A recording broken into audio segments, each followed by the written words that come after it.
say Ukrainian people, I'm not talking about like the frontliners, soldiers or government that know everything that's going on, but you know, Kiev into the west as far as what the trajectory of the war is, and especially now when maybe things aren't looking as good with, you know, Russian advances and maybe not getting the equipment that they were getting.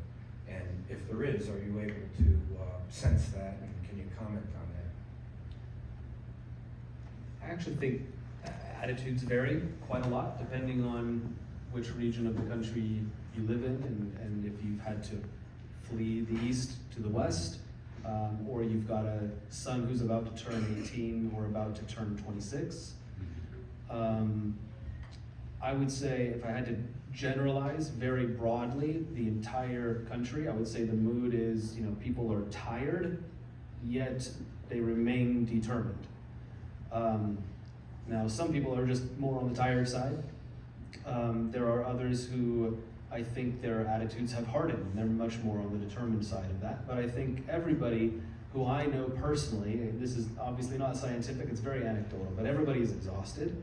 But to varying degrees, they remain defiant and determined to see this to an end that benefits Ukraine.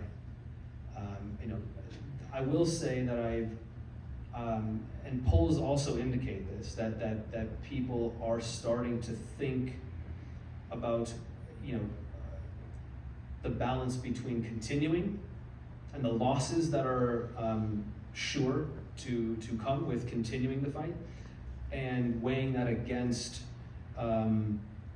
finding some kind of a solution, I use that word loosely in this case, that could represent either something like a bad ceasefire in which there are no security guarantees that might dissuade Russia from attacking after regrouping some months later, or something that, you know, hopefully would provide Ukraine with security guarantees enough to dissuade Russia from launching another attack.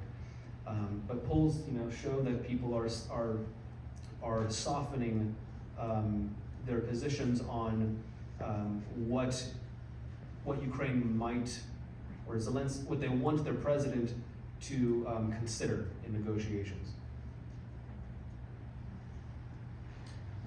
Fair enough.